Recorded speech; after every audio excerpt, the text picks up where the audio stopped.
porque para mim é um dos melhores jogadores do mundo. E que a minha paciência, acho que acabou, é o Rafinha. É uma aberração não poder tirar o Rafinha. Não é possível tirar o Rafinha? Alguém vai ter a coragem de tirar o Rafinha e dizer: eu tenho os dois dos 5 melhores jogadores do mundo. Mas o que jogou o Rafinha? O que ele tá jogando? Ele precisa tomar um choque de mundo real na Copa do Mundo, talvez, e eu levaria ele para o banco de reserva. A seleção brasileira está sob pressão e o clima de incerteza é total. E no centro dessa polêmica, o nome divide opiniões, Rafinha. Ele ainda merece ser titular absoluto ou já deu para ele ir para o banco de reservas? Thiago Leifert resolveu soltar o verbo sobre isso, não poupou críticas e a declaração está dando o que falar. Mas antes de irmos para a opinião do Leifert, olha só quem saiu em defesa do brasileiro, o técnico Carlo Ancelotti. Em uma coletiva recente, o italiano foi direto ao ponto e rasgou elogios, colocando o Rafinha entre os maiores jogadores do mundo na atualidade. Uma visão bem diferente da de muitos torcedores por aqui, né?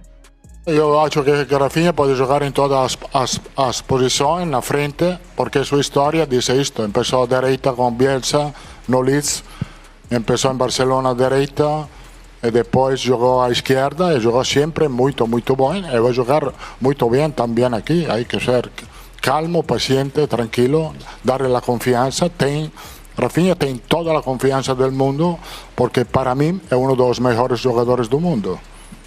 Por último, o último nome que eu queria dizer que eu não entendi e que a minha paciência acho que acabou é o Rafinha. Eu não consigo entender. O que era pra fazer? Começou de um lado, foi pro outro, terminou no meio. O que é pra fazer? Qual é a função do Rafael? O que ele tem que fazer? E depois a jogada do Vini, num passe espetacular do Matheus Cunha, mais no final do jogo. Matheus Cunha parecia Toni Kroos. Botou uma curva na bola, achou o Vini cruza pra trás e esse tipo de lance, o senhor Rafael tem que fazer o gol. Ou domina, ou mete o gol. E ele conseguiu furar a bola e ela bate no pé direito dele, sai toda mascada e vai na mão do Bono facinho. Então a gente não pode dar esse luxo, cara, de estar todo mundo abaixo. E por isso que eu tava falando do Ancelotti, estão criticando. É óbvio que ele tinha esquema tático. É óbvio que ele colocou na lousa o que ele queria. É óbvio que ele treinou com os caras. Mas virou uma bagunça o primeiro tempo. Cada um tava fazendo o que queria. E eu duvido. Olha, eu vou ficar muito surpreso se contra o Haiti ele insistir. Se contra o Haiti ele vier desse mesmo jeito, aí é pra gente começar a realmente se preocupar. Mas eu acho que ele não vai ficar preso nos sentimentos dos jogadores. Eu acho que ele vai ser impiedoso pro Haiti. Acho mesmo. Agora, vamos analisar o que a imprensa esportiva está repercutindo sobre esse desempenho. Será que a pressão está pesando? Ou é falta de encaixe tático? Quero saber a visão de vocês sobre esse contraste entre o que diz o Ancelotti e o que o Leifert trouxe à tona.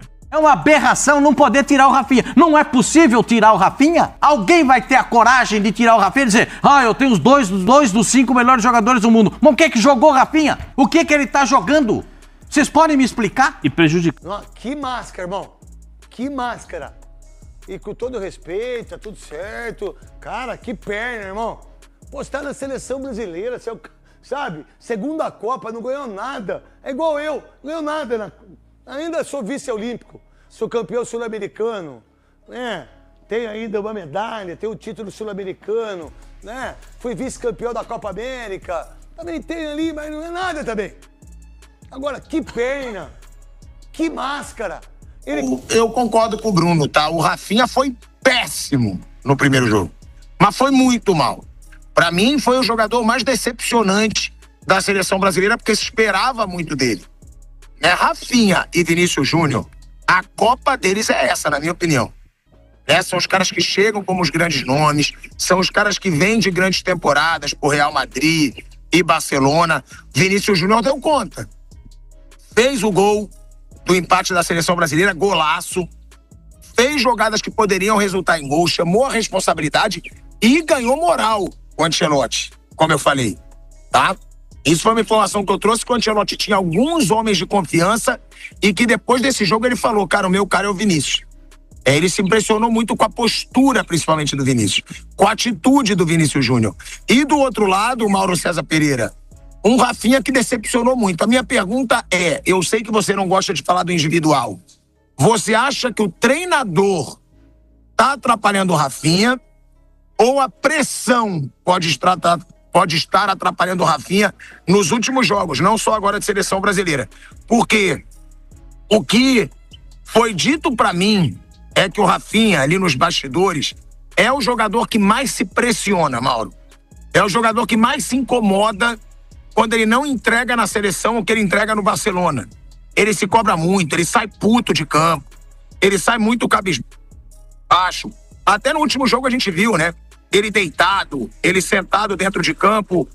O Rafinha foi a maior decepção, na sua opinião, ou não? A forma como joga atrapalha, porque ele tá jogando, foi escalado do lado direito uma parte do tempo e ele não atua muito bem por ali, né? Ele funciona mais do meio para a esquerda, ou jogando mais pela esquerda. Aí, ou ele joga mais centralizado, caindo pela esquerda e combinando com o Vinícius, ou ele vai disputar a posição com o Vinícius, né? Aí ele não vai jogar. No lado direito, eu acho que ele rende menos. Claro que não é só por isso também, tem a questão do desempenho, do jogador não conseguir se adaptar a uma nova função e acabar não funcionando como você imaginava. Quem joga por ali no time do Barcelona é o Lamine Yamal. Então, eu acho que tem um pouco de cada coisa, né? E não é que eu não gosto de falar do individual, eu só acho que o individual, nessa seleção especificamente, não pode ser analisado ignorando o mau trabalho do Ancelotti. O time é mal montado, o time é confuso, o time não tem nenhum setor que funcione, esse é o trabalho dele. Então compromete individualmente os jogadores também. Não é só uma questão de o time está bem e alguém não joga bem. Aí você vai falar do individual. Agora o time todo está muito mal montado, muito confuso. Ele não sabe o que ele quer, não demonstrou saber até agora. E, consequentemente, o cara se afunda num time com problemas como esse time do Brasil, pelo menos pelo que nós vimos no primeiro jogo.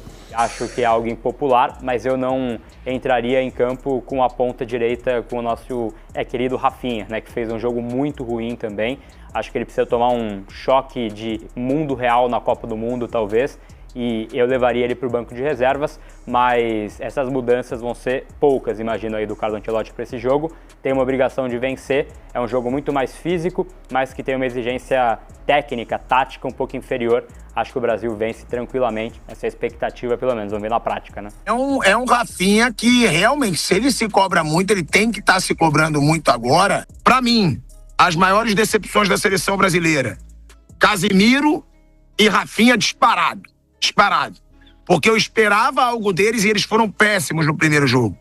Eu me decepcionei também bastante com o Paquetá. Eu acho que o Paquetá chegou um momento que ele ficou perdidinho dentro do campo, e o Igor Thiago, que, teve 2 chances claras, sendo centroavante, não aproveitou a chance que teve.